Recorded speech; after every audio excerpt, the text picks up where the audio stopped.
बोली श्यावर राम रामचंद्र भगवान की श्री बालकृष्ण भगवान की श्री उमापति महादेव की श्री हनुमान जी महाराज की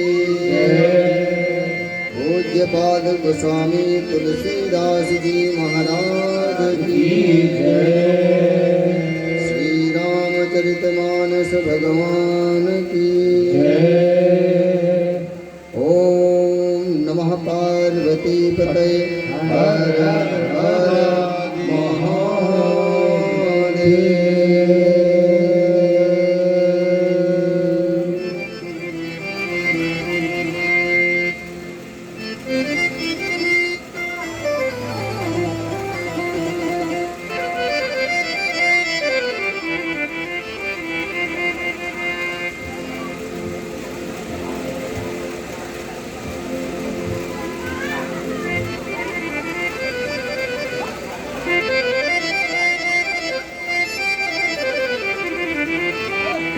अखंड ब्रह्मांड नायक राजा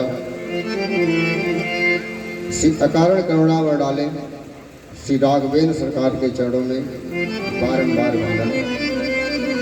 श्री भूत भवन भगवान श्री शंकर जी व माँ भवानी और श्री हनुमान जी महाराज के चरणों में साष्टांग प्रणाम। कली पावना अवतार श्री पूज्यपाद गोस्वामी तुलसीदास जी के चरणों में बारंबार वंदन। और आए हुए हमारे सभी श्रोता रसिक और जहाँ तक मेरी आवाज़ पहुँच रही है और हमारी इस कथा को जहाँ तक लोग सुन रहे हैं सभी को मेरी तरफ से कोट कोट प्रणाम है, बारंबार वंदन है। इस अंबेडकर नगर कैंप नई दिल्ली दक्षिणपुरी के छठ पूजा के पावन धराधाम में गाई जा रही 9 दिवसीय श्री रामचरितमानस की ये कथा आज 5म दिवसीय में पहुंच चुकी है। और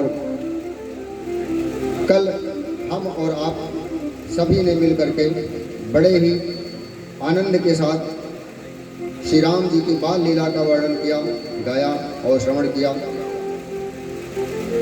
महर्षि श्री विश्वामित्र जी महाराज की यज्ञ की रक्षा हुई और यज्ञ की रक्षा करने के बाद में श्री राम जी और भ्राता लक्ष्मण के साथ में मुनि विश्वामित्र जी जनक श्री मिथिलापुरी में पधारे। रास्ते में माता अहिल्या का उद्धार हुआ। तो देखिए हमारे जो प्रभु श्री राम जी हैं ना, एक कारण करुणा करने वाले हैं।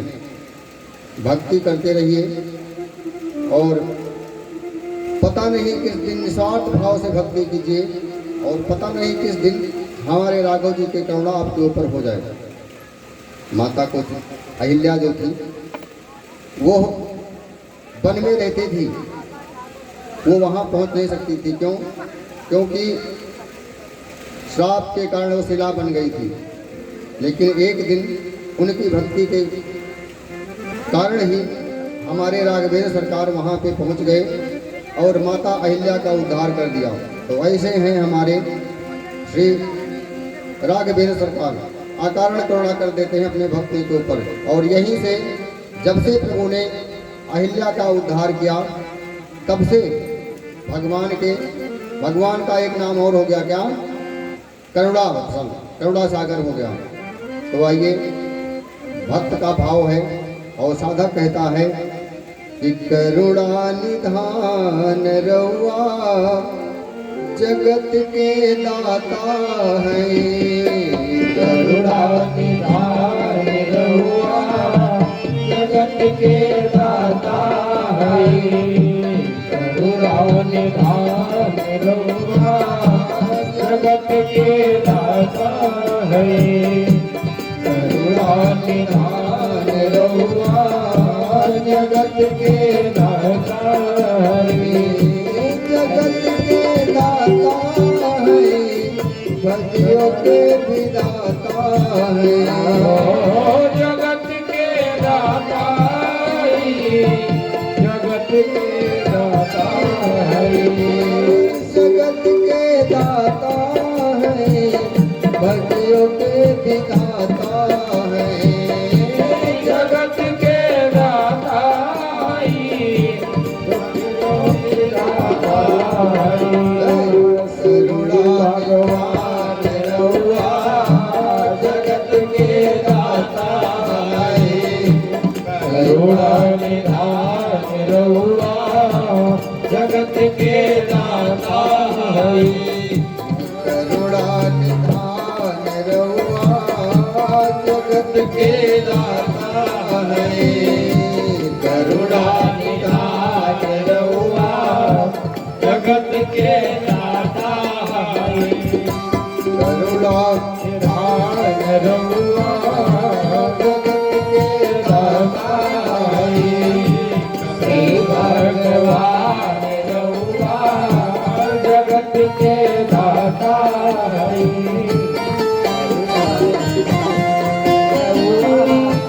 जगत के दाता है।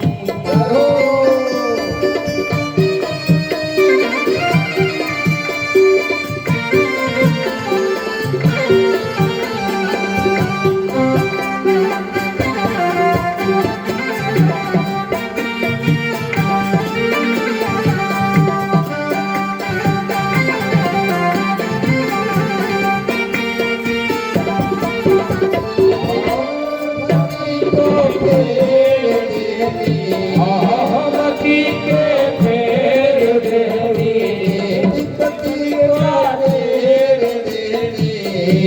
विपत्ति के फेर देवी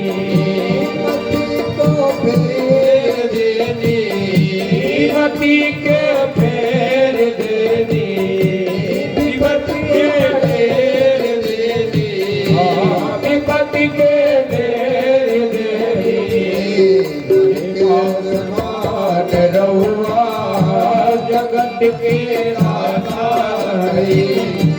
श्री भगवान रहुआ जगत के दाता है। करुणा निधान रहुआ जगत के दाता है।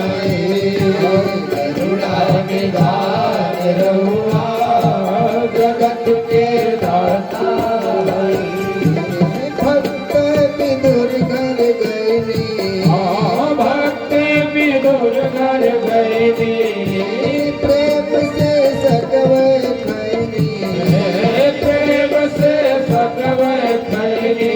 ऐसे हो छोड़ के पकवान रहुआ जगत के दाता है। छोड़ के पकवान रहुआ जगत के दाता है। श्री भगवान रहुआ जगत के दाता है। श्री भगवान रहुआ जगत के दाता श्री राधे।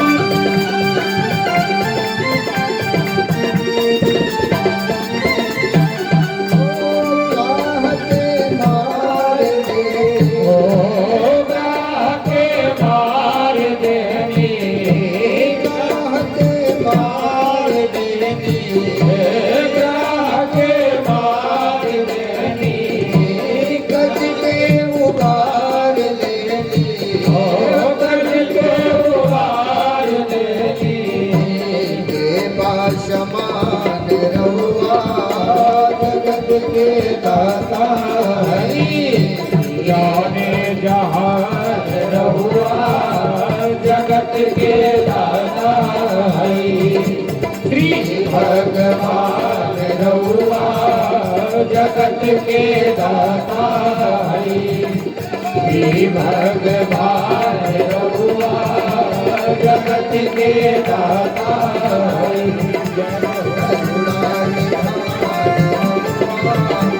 जगत के दाता करुणा निधान रहुआ जगत के दाता करुणा निधान रहुआ जगत के दाता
बखान रहुआ जगत के दाता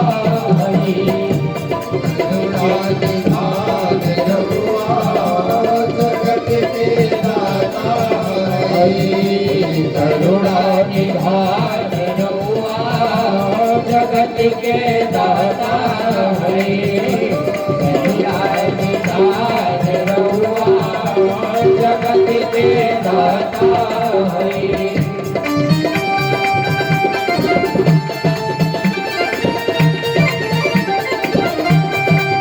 रहुआ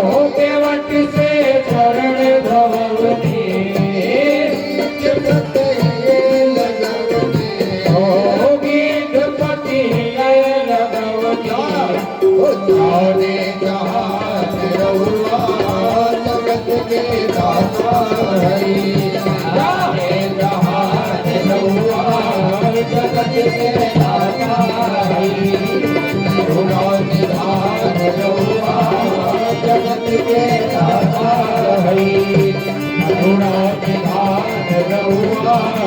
जगत के दाता श्री भगवान रहुआ जगत के दाता श्री भगवान रहुआ जगत के दाता श्री भगवान रहुआ जगत के दाता श्री भगवान रहुआ जगत के दाता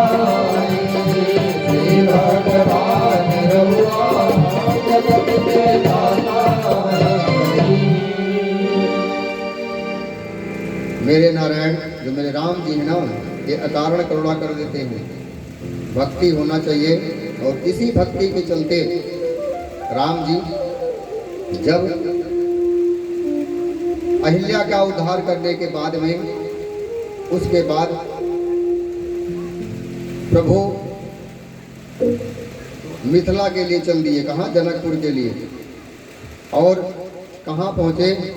कहते हैं, बाबा कहते हैं, चले राम लक्ष्मण मुनि संगा चले राम लक्ष्मण मोरे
प्रभु मेरे राम जी और भ्राता लक्ष्मण मुनि विश्वामित्र के साथ में अहिल्या उद्धार करके और चलते हैं तो आगे गंगा जी के घाट पे पहुंच जाते हैं।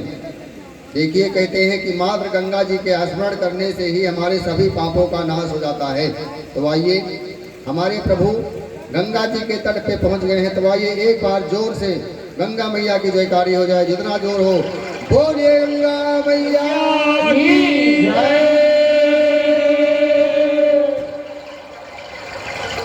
भगवान जब वहाँ पहुँचते हैं तो जो मुनि विश्वामित्र जी हैं वो जिस प्रकार से गंगा जी इस पृथ्वी पे आई सारी कथा राम जी को बताते हैं। उसके बाद में हमारे राम जी ऋषियों के साथ और अपने गुरु श्री विश्वामित्र जी के साथ में स्नान करते हैं। स्नान करने के बाद यदि गंगा जी पे जाया जाए तो वहाँ को दान भी दिया जाता है। अगर दान ना दिया जाए तो गंगा का स्नान बेकार है। क्यों? वहाँ जो पंडा बैठे होते हैं दान लेने वाले, वो हमारे पूर्वजों का नाम भी जानते हैं, क्योंकि उनके पास एक बही खाता होता है, डायरी। उसमें वो सारा, जैसे हमारे दादा है ना, दादा के दादा का नाम और उनके भी दादा का नाम उनके पास मिल जाएगा। आप नहीं जानते होंगे, हम भी नहीं जानते, लेकिन वो सब कुछ जानते हैं। तो भगवान अयोध्या जी से कुछ लेके तो गए नहीं थे राम जी, धन नहीं था, विश्वामित्र जी के पास भी कुछ नहीं था। अब भगवान ने फिर भी वहां दान दिया। कैसे दिया? विविध प्रकार के दान। अब विविध प्रकार का दान कैसे हुआ? संकल्प ले लिया, हाथ में जल लेकर के संकल्प कर दिया, और जो ब्राह्मण देवता थे वहां के, उनसे कहा क्या तो आप जब अयोध्या जी में जाना तो वहां हमारे पिताजी से बोल देना कि आपके बेटे राम ने वहाँ पे ये इतना दान करके आए हैं, वो हमें दे दो, या तो जब हम अयोध्या से जहाँ से लौट के अयोध्या जाएंगे, फिर जब वापस आएंगे तो आपको हमें दान दे देंगे। इस प्रकार से भगवान ने दान दिया। उसके बाद में प्रभु आगे फिर बढ़ते हैं तो यहाँ बाबा कहते हैं कि हर से चले मुनि वृंद सहाया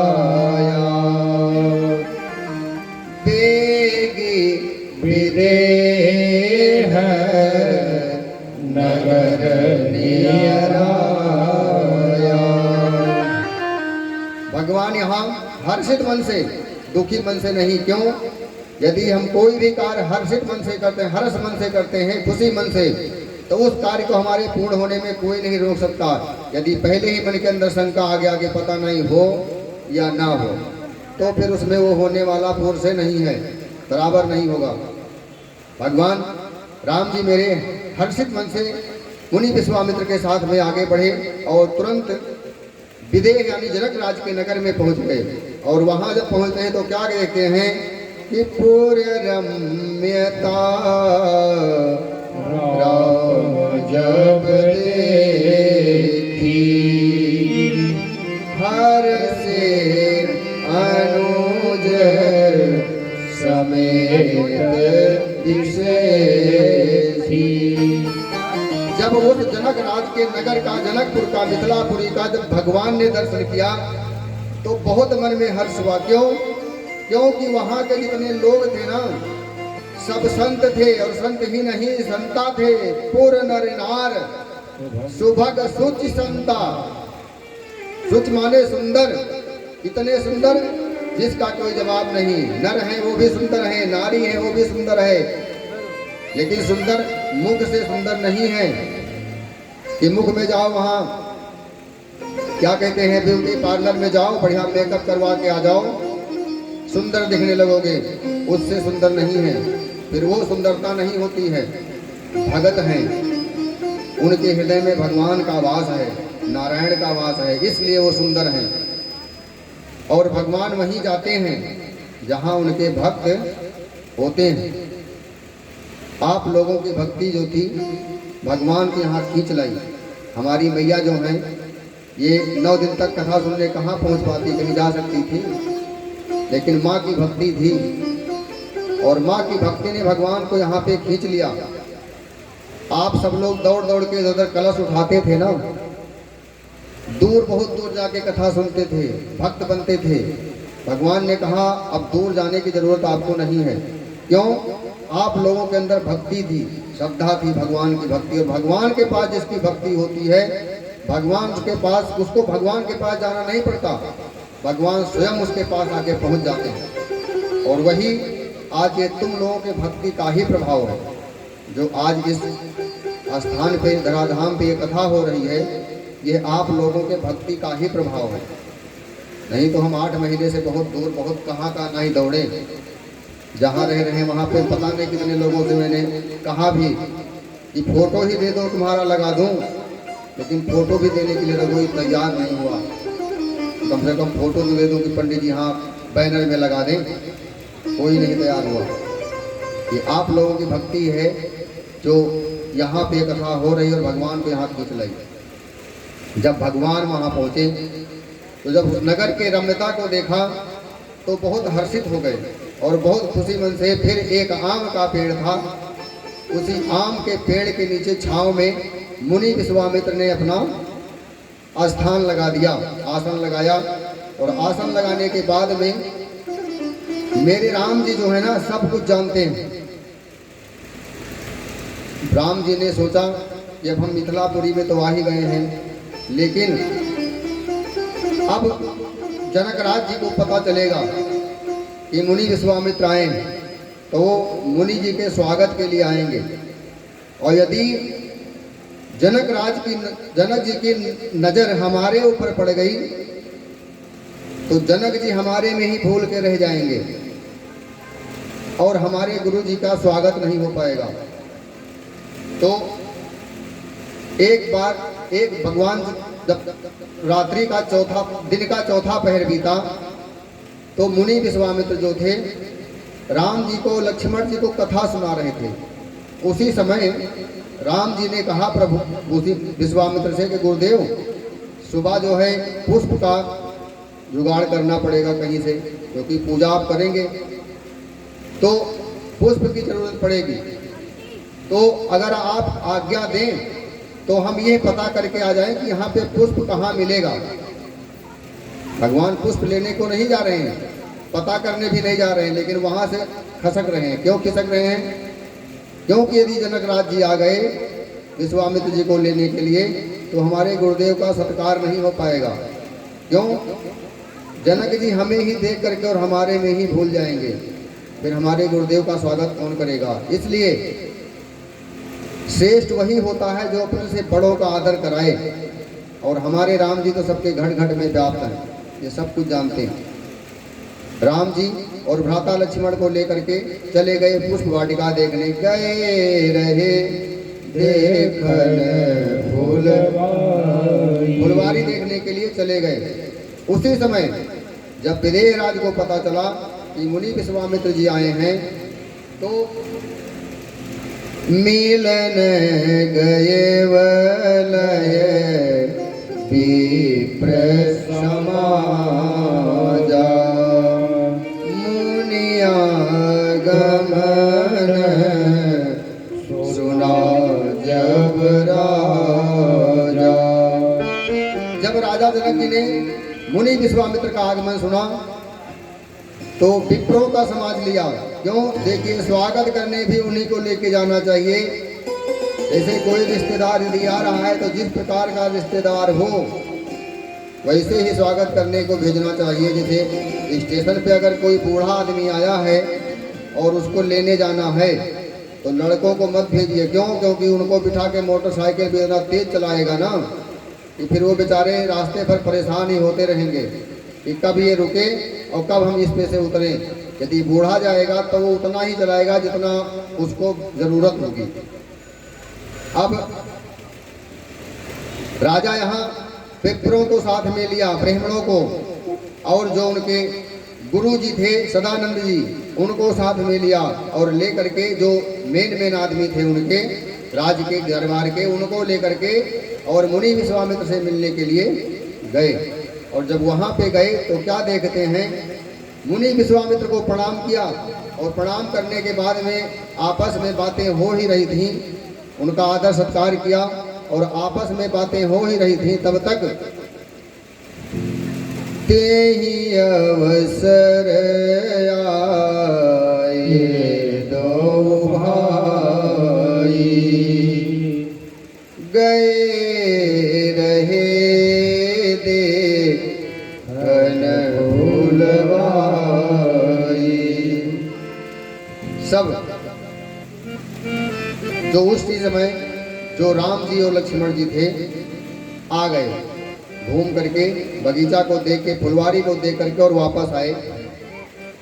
और जैसे ही राम जी आए तो मुनि विश्वामित्र जी ने उनको, लक्ष्मण जी को बाएं बगल में और राम जी को दाहिने बगल में बिठा लिया।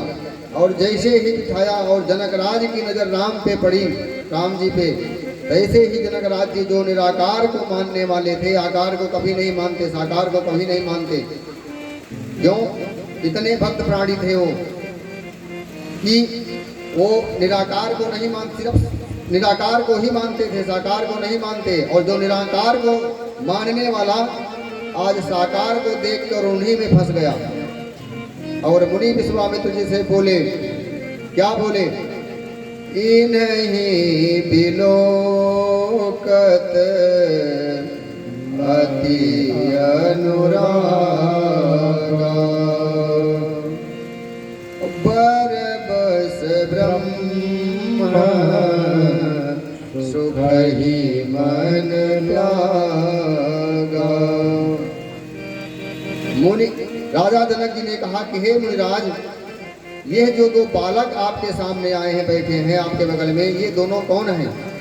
ये जो गोरा वाला तो चलो फिर भी कोई बात नहीं, लेकिन जो सांवला वाला है ना, इसको देख करके तो आज मैं इसमें फंस गया हूँ।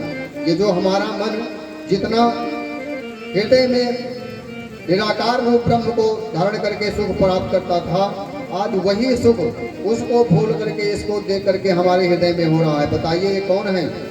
और क्या कहते हैं राजन जी, राजा श्री विदेह राज जी महाराज कहते हैं कि मुनिराज, यह जो इनके चेहरे पे मुस्कान है ना, ये मुस्कान हमें अपनी ओर आकर्षित कर रही है। और बताइए ये कौन है? क्यों? जनक जी कहते हैं, क्या कहते हैं कि तेरी मंद मंद मुस्कनिया पे, तेरी मंद मंद मुस्कनिया पे बलिहारी राघो जो, बलिहारी राघो जो, तेरी मंद मंद मुस्कनिया पे, तेरी मंद मंद मुस्कनिया पे बलिहारी राघो जो, बलिहारी राघो जो, बलिहारी राघो जो, बलिहारी राघो जो।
बलिहार राघो जो, बलिहार राघो जो, बलिहार राघो जो। तेरी मंद मंद मुस्कलिया पे, ओ तेरी मंद मंद मुस्कलिया पे बलिहार राघो जो, बलिहार राघो जो,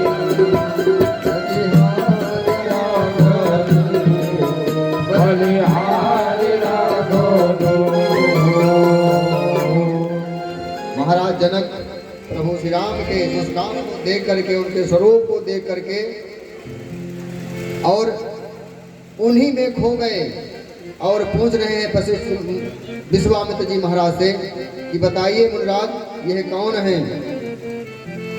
तब मुनिराज उनका बताना तो चाहते हैं, क्या कहते हैं कि ये प्रिय सब ही जहाँ लगी प्राणी,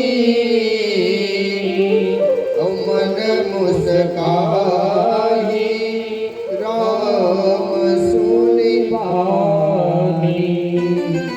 विश्वामित्र जी ने कहा कि हे राजन, ये जहाँ तक जीव हैं वहाँ तक ये सबको प्रिय हैं। और जब विश्वामित्र जी ने इस प्रकार से कहा तो राम जी हाथ जोड़े, प्रभु गुरुदेव भेद मत खोलिए। क्यों? क्योंकि अंदर ही ठीक है, मैं गुप्त रूप में आया हूँ और भेद मत खोलिए। तब मुनि विश्वामित्र जी कहते हैं, क्या कहते हैं कि रघुकुल मणि दशरथ के जाए, महित लागी नरेश पठाए। रघुकुल मणि दशरथ के जाए, महित लागी नरेश पठाए, महित लागी नरेश पठाए, महित लागी नरेश पठाए। मुनि विश्वामित्र जी ने कहा कि हे राजन, ये रघुकुल के मणि श्री चक्रवर्ती जी महाराज के पुत्र हैं और ये जो सांवले वाले हैं इनका नाम राम है, और ये गोरे वाले देख रहे हो आप, इनका नाम लक्ष्मण है। राजा जनक जी ने जब सुना कि ये राजा के पुत्र हैं तो राजा ने सोचा कि बात तो बन सकती है, क्यों राजा के पुत्र हैं। लेकिन फिर धनुष का जो प्रण था उस प्रण को याद करके और राम जी को, लक्ष्मण जी के बदन को देख करके राजा सोचे कि ये जो है इतने कोमल हैं और इतने छोटे हैं, पता नहीं धनुष इनसे टूटे या ना टूटे, लेकिन मेरा प्रण तो है कि जो धनुष को तोड़ेगा उसी के साथ मैं अपने पुत्री का विवाह करूंगा। अब जब जनक जी इस प्रकार से बोले तो विश्वामित्र जी ने तुरंत शंका का समाधान किया। क्या? इनको ऐसे मत देखना राजन, ये है हमारे यज्ञ की रक्षा किए और महाबली राक्षसों का संहार किया यज्ञ में। ये मैं नहीं कह रहा हूं, ये पूरा संसार साक्षी है इसका। तब राजा ने सोचा कि हाँ तब तो काम बन सकता है। फिर जस पूजा चाहिए जस देवता। वैसे तो सभी का रहने का जो स्थान था, मुनि विश्वामित्र जी जो आते थे तो उनके रहने के लिए राजा व्यवस्था जो है बाहर ही करवाते थे। लेकिन अब ये जो यहाँ पहुँचे हैं कौन हैं? ये महाराजा चक्रवर्ती के पुत्र हैं और महाराजा दशरथ के पुत्र जो हैं, इनका जो यश है चक्रवर्ती जी महाराज का तीनों लोकों में फैला हुआ है, पूरे संसार में। तो ये छोटे नहीं हैं। जैसे मुख्यमंत्री का स्वागत और होता है, लेकिन यदि प्रधानमंत्री और राष्ट्रपति आ जाएंगे तो फिर उनका स्वागत कुछ और ही करना पड़ेगा।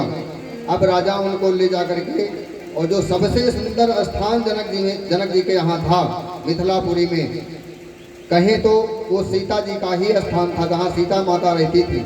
उसी स्थान में राजन उनको पधराया। और उसके बाद में जब वहाँ मुनि विश्वामित्र के साथ में राम जी और लक्ष्मण जी रुके और सुबह हुई, रात्रि हो गया, रात्रि का विश्राम हुआ, फिर सुबह हुआ तो सुबह से दिन बीता। तो जब चौथा पहर आया दिन का, देखिए 24 घंटे में 8 याम होता है, अष्टजाम। 4 पहर होता है रात्रि में और 4 पहर होता है दिन में। जब दिन का चौथा पहर आया तो मुनि विश्वामित्र जी जो है इनको कथा सुनाने लगे। किसको? राम जी को। लेकिन राम जी को कथा तो सुना रहे थे, राम जी तो बड़े प्रेम से सुन रहे हैं, लेकिन लक्ष्मण जी का कथा में मन लगता नहीं है। लक्ष्मण जी का जो मन है वो कथा में नहीं है। क्यों? क्योंकि जो घर के लड़के होते हैं उनको अगर कथा सुनाने लगो या कहानी सुनाने लगो तो उस टाइम वो नहीं सुनेंगे, लेकिन जब दादा काम में लग जाएंगे तब पहुंचेंगे, दादा हमें कथा सुनाइए जो कहानी आप कल कह रहे थे। अब कल तो दादा के पास टाइम था कथा सुनाने का, तब उनके पास टाइम नहीं था कथा सुनने का। और आज जब दादा के पास टाइम नहीं है कथा सुनाने का तो उनके पास टाइम है कथा सुनने का। तो जैसे भी हो थोड़ा कथा बच्चों को जरूर सुनाना चाहिए, क्योंकि इस कथा से ही उनके हृदय में कभी थोड़ा ही जाएगा, लेकिन धीरे धीरे ऐसा निर्मल मन हो जाएगा, क्योंकि बच्चों का मन बहुत निर्मल होता है। अब कथा सुना रहे थे, लक्ष्मण जी कथा सुन नहीं रहे थे। क्यों? उनका मन नहीं लग रहा था, इधर उधर देख रहे थे। राम जी सबके मन की बात जानने वाले हैं। राम जी जान गए, क्या जान गए कि लक्ष्मण का मन कथा में नहीं लग रहा है। फिर कहाँ लग रहा है? यह नगर देखना चाहते हैं, यह नगर देखना चाहते हैं। तब राम जी ने मुनि विश्वामित्र जी से कहा, क्या कहा कि गुरुदेव ये जो लक्ष्मण है इनका मन कथा में नहीं लग रहा है। बोले क्यों नहीं लग रहा? फिर कहाँ लग रहा है? बोले ये जो है कहते हैं राम जी कि नाथ लखनपुर देखन चाहिए, प्रभु सगोच प्रगट न करी। ये मिथिला नगर को देखना चाहते हैं। और लक्ष्मण जी मिथिला नगर को क्यों देखना चाहते हैं? क्योंकि जो राम जी थे, ब्रह्म थे, वो अयोध्या जी में प्रकट हुए, अवतार ले लिया। तो अयोध्या जी का दर्शन तो लक्ष्मण जी ने कर ही लिया था। खूब भ्रमण किया, खूब देखा, खूब घूमा, खूब टहला। लेकिन जहाँ पे राम की भक्ति ने अवतार लिया है, जहाँ पे राम की भक्ति ने अवतार लिया है, लक्ष्मण जी महाराज उस नगर का दर्शन करना चाहते हैं कि वो नगर कैसा है। तो जब राम जी ने गुरुदेव से इस प्रकार से कहा, तो गुरुदेव ने कहा आप क्या चाहते हैं? तब गुरुदेव ने कहा, राम जी ने कहा कि हे गुरुदेव यदि आपका आज्ञा हो, वैसे तो मैं नहीं जाने वाला हूँ, लेकिन यदि आपकी आज्ञा हो तो जोरावर आयस में पावो, नगर दिखाए तुरंत ले आओ। यदि आप आज्ञा दीजिए तो मैं लक्ष्मण को ले जा करके इस जनकपुरी का जो नगर है मिथिला का, इसका दर्शन करवा करके और तुरंत ले आऊंगा, ज़्यादा टाइम नहीं लगाऊंगा। अब गुरुदेव ने सोचा कि जैसे लक्ष्मण ने कभी जनकपुरी का दर्शन नहीं किया है मिथिला का, वैसे ही राम जी ने भी दर्शन नहीं किया है। कभी यहाँ आए तो थे नहीं, और दर्शन वही करा सकता है जिसने पहले देखा हो। भाई दिल्ली का शहर वही करा सकता है जो दिल्ली में कभी घूमा हो। यदि पहली बार आएगा और वो कह दे चलो हम तुम्हें दर्शन करवा के लाते हैं, तो समझ लो या तो वो ब्रह्म है और या तो ब्रह्म नहीं तो पहले से आया है। विश्वामित्र जी ने सोचा कि ये आए तो कभी है नहीं, लेकिन ये नगर देखना नहीं चाहते हैं, नगर वासियों को जो है अपना दर्शन कराना चाहते हैं। तब मुनि विश्वामित्र ने कहा, क्या कहा कि जाय देखिया वहु नगर सुख निधान दो भाई, करहु सफल सबके नयन सुंदर वदन दिखाई। कहते हैं जाइए, अपना जो सौंदर्य है नगर को ही मत देखना। विश्वामित्र जी ने कहा कि मैं कह दूंगा देख के आ जाओ, तो जाएंगे और लौट आएंगे तुरंत। लेकिन मुनि ने कहा कि जाइए, खूब अच्छी तरह से घूमना और खुद ही नहीं देखना, लोगों को भी अपने दर्शन कराना। ये जो आपका सुंदर सा मुखड़ा है, सुंदर सा शरीर है, सुंदर सा बदन है, इसको सभी नगरवासियों को दर्शन करवाइए। अब यहाँ दर्शन करिए। लक्ष्मण जी को ले करके और मेरे राम जी मिथिला नगर में घूमने के लिए गए। और इधर दर्शन कीजिए कि जब जनक जी महाराज विश्वामित्र जी महाराज से मिलने गए थे, तब उनके साथ में और भी लोग गए थे। कुछ गांव के लोग भी थे, नगर के लोग भी थे, कुछ उनके गुरु भी थे और कुछ ब्राह्मण भी थे। तो जब वहाँ पे गए तो उन्होंने देखा,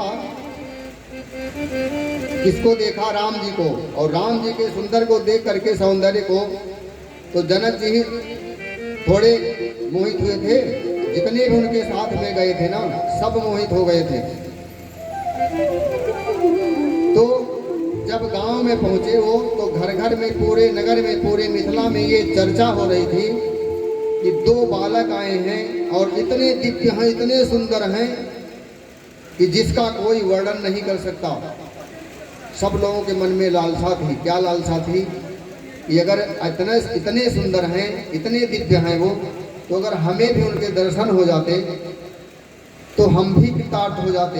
लेकिन सब लोग अपने मन में यही सोचते थे कि वो वीआईपी लोग हैं और राजा उनको बाहर थोड़े आने देंगे।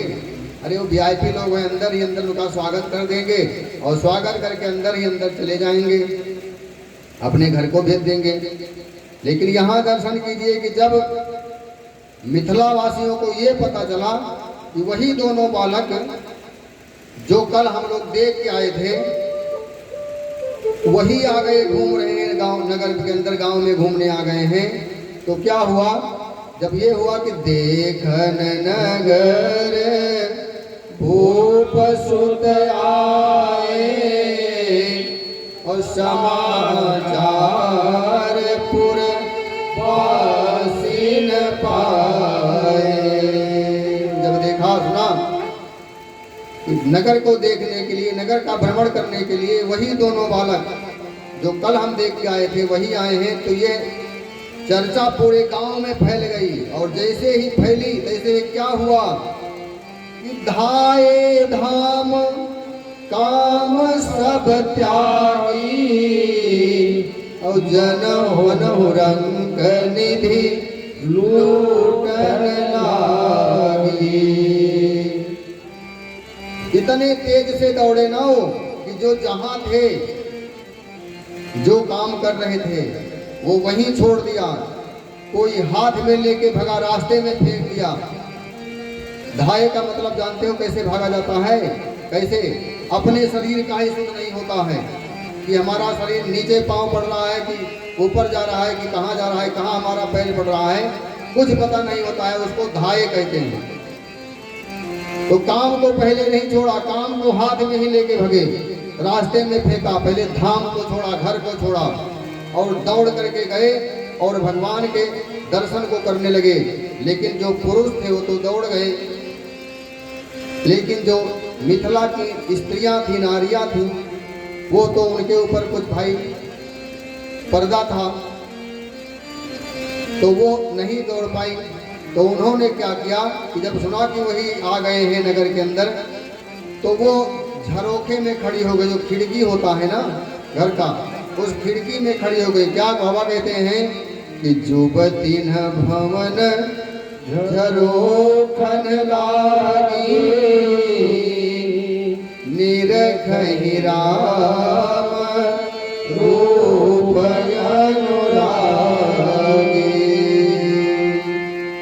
जो स्त्रियां थी मिथिला की, वो खिड़की में खड़ी हो गईं और राम के रूप का दर्शन करने लगी।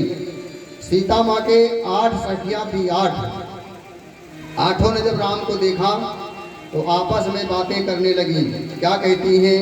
एक कहती है कि सखी है देखो ना, ये दोनों भैया सावर गोर, सखी है देखो ना, दोनों भैया सावर गोर, सखी है देखो ना, दोनों भैया सावर गोर,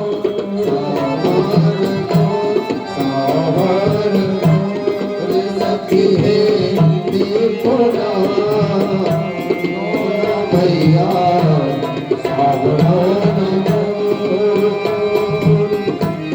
सुनने की कजुए बक्सर वाले बाबा, सखी है सुनने के अधूरे बक्सर वाले बाबा, सखी है सुनने की अधूरे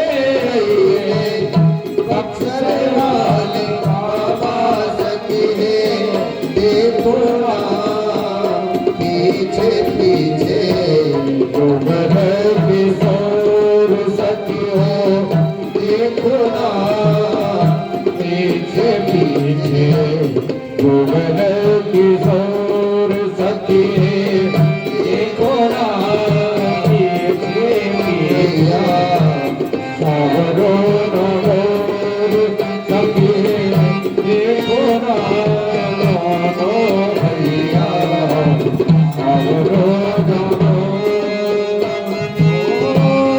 अब तक न देखली ऐसन मोहनी मूर्तिया, सखी है अब तक न देखली ऐसन सावरी मूर्तिया, सखी है अब तक न देखली ऐसन मोहनी मूर्तिया, सखी है अब तक न देखली ऐसे मोहनी मूर्तिया, सखी है देखो ना, मनवा गुलाबी छोर, सखी है देखो ना, मनवा नयनवा छोर, सखी है देखो ना, दोनों भैया सावरो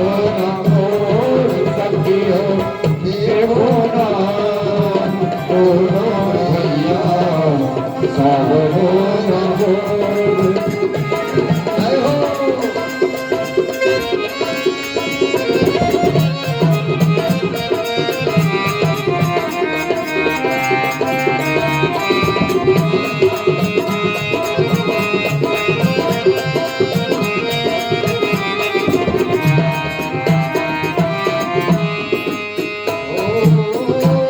मनवा मगनवा नाचे देखी के सावन घनवा, सखी है मनवा मगनवा नाचे देखी के सावन घनवा, सखी है मनवा मगनवा नाचे देखी के सावन घनवा, सखी है मनवा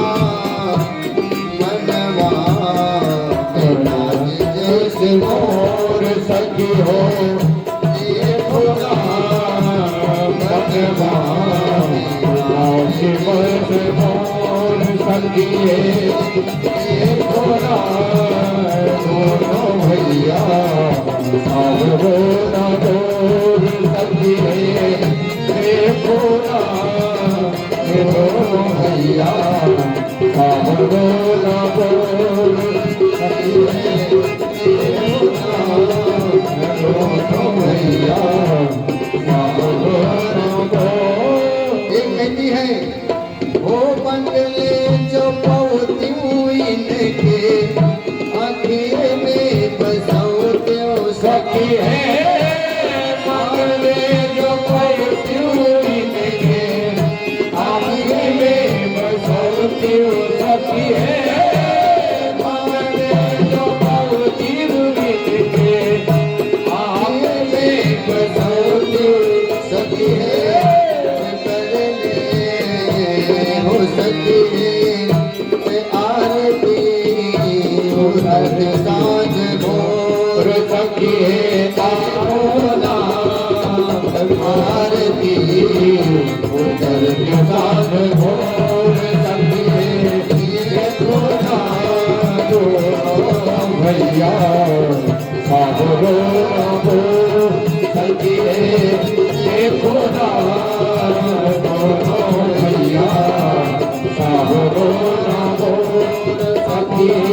सखी बोली, हे सखी देखिए कितने सुंदर हैं, एक तो सांवला है एक गोरा है, लेकिन गोरे वाले को छोड़ो, लेकिन जो सांवला वाला है ना इतना अच्छा लग रहा है, इतना सुंदर है, यही मन कहता है कि इसको आंख में बसा लो, मांगे जो पा जाऊं इनको, तो इनको आंख में बसा लेती। दूसरे ने कहा आंख में बसा के क्या करती आप? आँखिए में बसौती के छोह से दुलरत्यों सखी है, आँखिए में बसौती के छोह से दुलरत्यों सखी है देखो ना आरती उतरत्यों सांझ भोर। सुबह शाम दोनों टाइम मैं इनकी आरती उतारती। दूसरी बोली देखिए इतने सुंदर हैं कि कुछ वर्णन नहीं किया जा सकता। अब आपस में सखी बातें करने लगी तो ये कहती है सखी अगर जनक राज इनको देख इतने सुंदर हैं ये है कि जिसका कोई वर्णन नहीं कर सकता। बोली विष्णु भगवान को मान लीजिए। बोले हाँ विष्णु भगवान के तो 4 हाथ है, इनके तो 2 ही हैं। बोली तो शंकर जी तुम्हें मिले थे, विकट वेश मुख पंच पुरारी, नाग लपेट के घूमते हैं, वही मिले थे तुम्हें। अब बोली तो ब्रह्मा जी 5 मुंह है उनके, ब्रह्मा जी भी नहीं सकते। सखी कह रही हैं कि सखी ये इतने सुंदर हैं कि इनके ऊपर भी करोड़ों कामदेव को न्यौछावर कर दिया जाए ना तो भी इनके रूप को देख करके वो लजा जाएंगे, लज्जा खा जाएंगे। फिर सखियां आपस में कहती हैं यदि ये सांवले वाले को जनक जी महाराज देख लेते तो प्रण को छोड़ करके और सीता जी का जो किशोरी जी है ना उनका विवाह इनके साथ में कर देते। तो दूसरी बोली आप देखने को कह रही हो, विदेह राज ने देखा भी है और पहचाना भी है, लेकिन अभी तक उन्होंने प्रण को नहीं त्यागा है। और मैं बताऊं ये कौन है? मैं जानती हूँ। एक बोली मैं जानती हूँ। बोली कौन है? बोली मैं ये राजा दशरथ के अयोध्या में रहते हैं, राजा दशरथ के पुत्र हैं। लक्ष्मण जी ने सुना, बोला भैया लग रहा है हमारी बात हो रही है, ऊपर देखे क्या? बोले नहीं देखना है, चुपचाप आगे चलो। लक्ष्मण जी बोले ठीक है नहीं देखेंगे। दूसरी सखी फिर बोली कि आप इतना ही जानती हो और मैं तो ये भी जानती हूँ कि एक का नाम राम है, जो सांवला है ना उसका नाम राम है, और ये जो गोरे वाले हैं ना इनका नाम लक्ष्मण है। भाई लक्ष्मण जी बोले भैया ये तो नाम भी ले रही है सब, अब बोलिए तो ऊपर देखूं? बोले बिल्कुल नहीं देखना है। फिर कहती है कि तुम इतना ही जानती हो और मैं तो ये भी जानती हूँ कि जो गोरा वाला है उनकी जो माँ है ना उनके माँ का नाम सुमित्रा है, और जो पीछे वाले सांवले वाले हैं इनकी माँ का नाम कौशल्या है। लक्ष्मण जी बोले भैया अब तो माँ तक भी बात पहुँच गई, अब तो देख ले ऊपर। बोले बिल्कुल नहीं देखना। बोले क्यों नहीं देखना? बोले अगर जहां देखे वहीं हम लोग फंस गए। लक्ष्मण जी बोले ठीक है नहीं देखेंगे। अब दूसरी सखी फिर बोली, क्या बोलती है? कहती है कि यदि विदेह जी इनका विवाह कर दें तो अति उत्तम है। तब लक्ष्मण जी बोले, लक्ष्मण जी फिर राम जी से कह रहे हैं कि सुना अब तो विवाह की भी बात चल गई, अब तो ऊपर देख लें। बोले बिल्कुल नहीं देखना है। अब सखियां आपस में बातें कर रही हैं लेकिन राम जी किसी की तरफ देख नहीं रहे हैं। सखियां जो हैं राम जी के मुख कमल रूपी मुख का दर्शन करना चाहती हैं, लेकिन राम जी देख नहीं रहे किसी की तरफ से। और सखियां आपस में बात करने लगी। श्री राम भद्राचार्य जी ने बहुत अच्छा भजन लिखा, यहाँ पे आइए थोड़ा गाते हैं। केली हेरी रघुनाथ जी हमारी वरिया के नी। हेरी रघुनाथ जी हमारी वरिया के नी। हेरी रघुनाथ जी हमारी वरिया के नी। हेरी रघुनाथ जी हमारी वरिया है, हमारी वरिया। हमारी ओरिया है, हमारी ओरिया करी।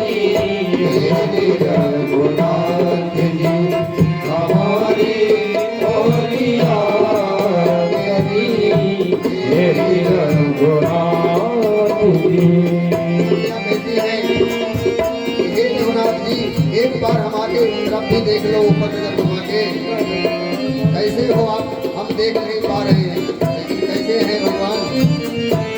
सुंदर श्यामल गोरे मनोहर, सुंदर श्यामल गोरे मनोहर।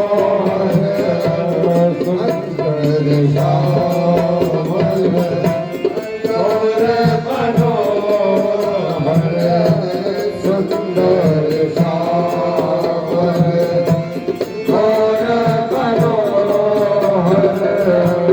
अखिया में बसली मधुर जोड़िया। अखिया में बसली मधुर जोड़िया गली।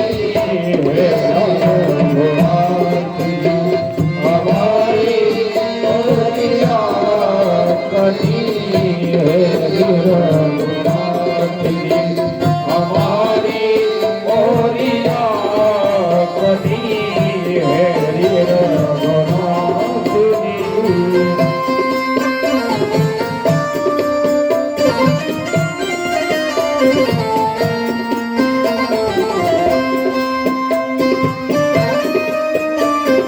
जय हो।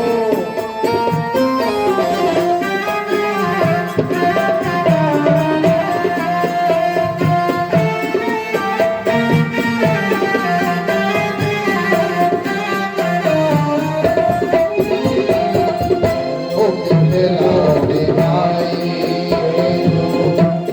जादू चलाई मिथिला में आई के तू जादू चलाई। मिथिला में आई के तू जादू चलाई। मोहिल मिथिला के सब गोरिया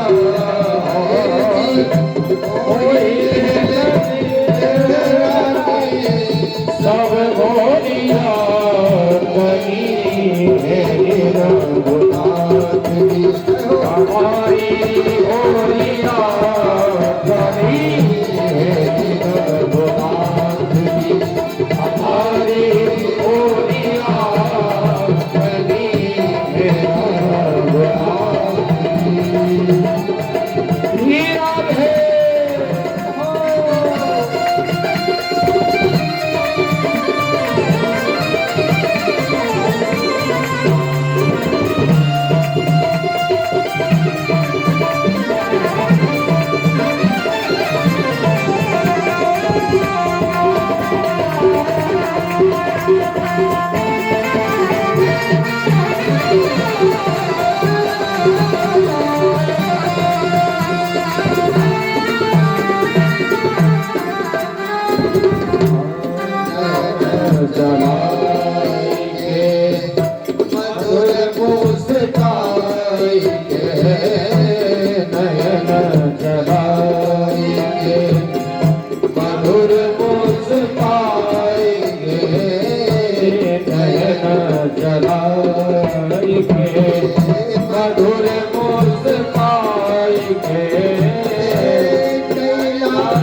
जलज विलोचन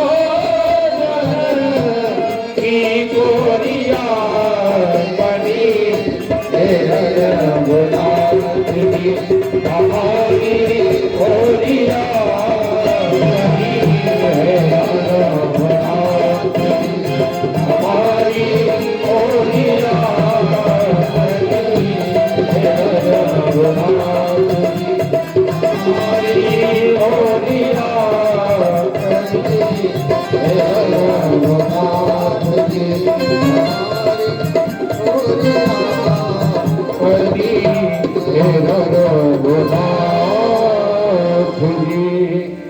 प्रार्थना करती है कि हे रघुनाथ जी एक बार हमारे ऊपर देख लीजिए, आपके चेहरे को हम देख लें, आपका सूरत कैसा है। लेकिन भगवान देख नहीं रहे। फिर सखी बोली मारो इनको। सखी बोली हाँ।